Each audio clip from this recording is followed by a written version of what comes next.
You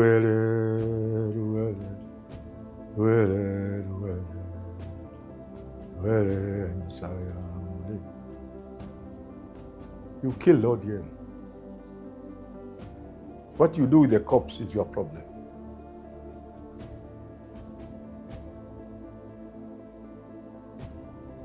It pains me that people so close to Raila can do this to him. It really pains me. It's painful.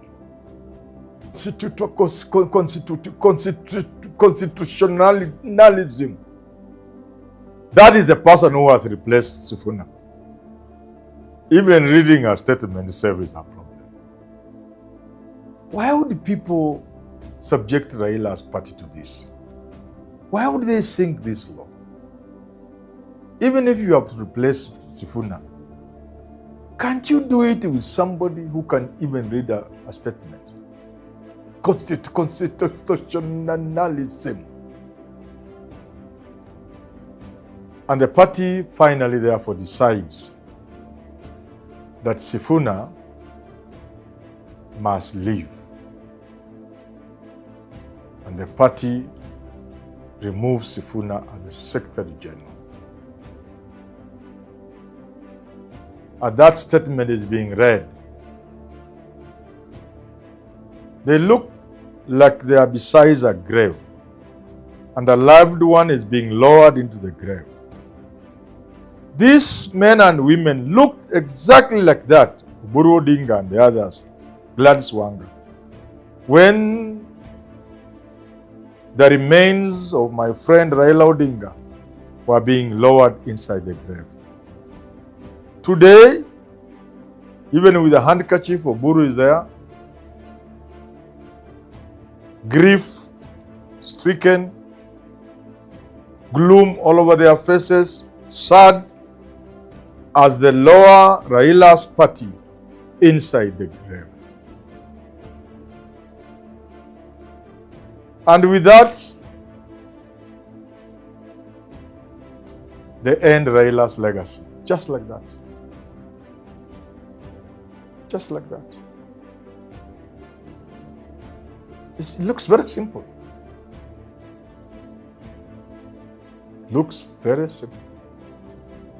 They looked sad, grief-stricken, very grieving, sad faces when Raila's body was being lowered into the grave. And today, the same sad faces, gloom all over as they lower Raila's party into the grave. To those so-called leaders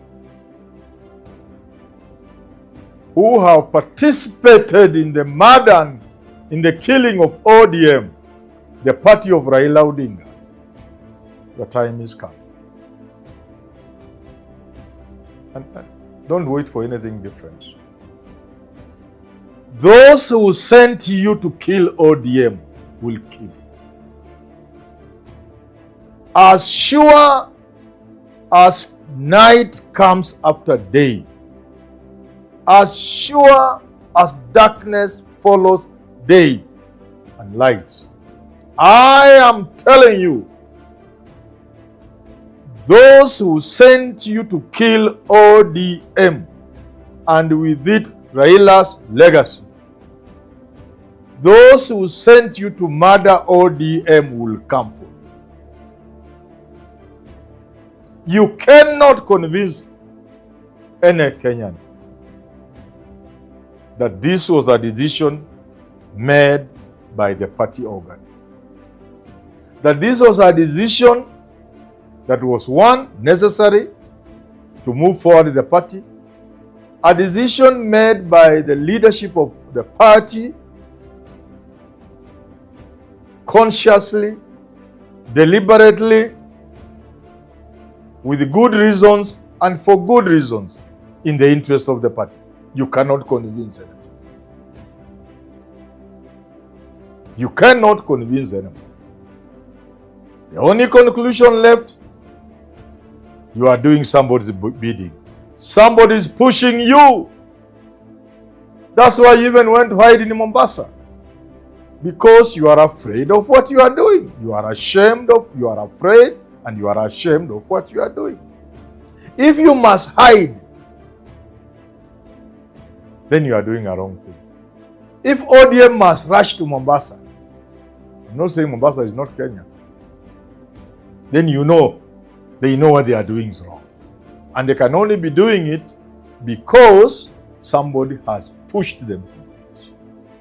My friend Junet is hard saying, leo hakuna maswali. No. Again. Why? Because they know they can't face the press. They can't answer a single question because they will be asked many questions. Play that clip, and what unfolds, begin at looking at yourself and ask yourself, oh God, did I have to push myself to be this sorrowful? Did I have to paint my face with grief just to please another individual?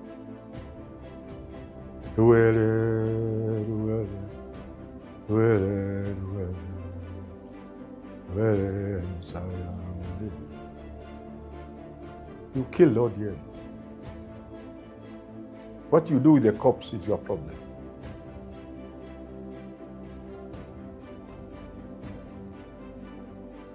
It pains me that people so close to Raila can do this to him. It really pains me. It's painful. Sifuna was interviewed by Yvonne Okwara. She said many things, but me, I only left with one. Sifuna said, when you saw me kwa hiyo ndege on that plane, looking very soulful, very pained, and surely we all saw Sifuna was overcome by emotion. He said, not what you think.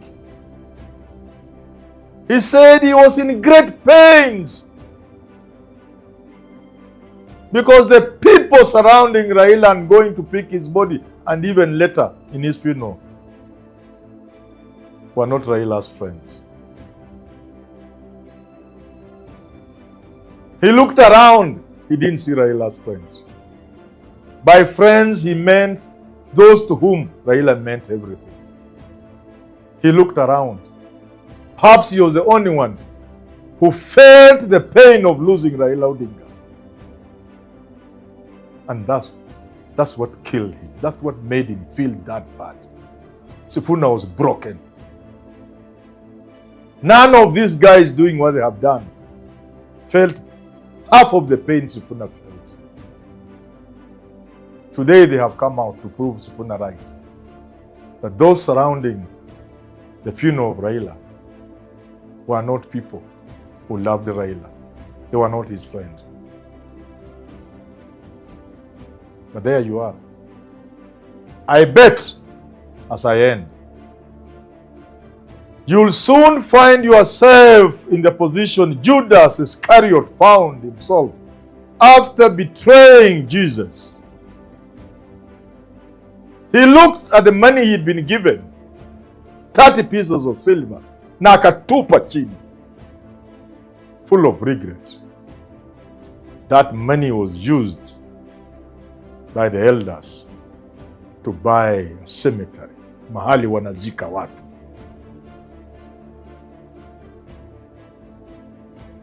Siku yenyu itafika.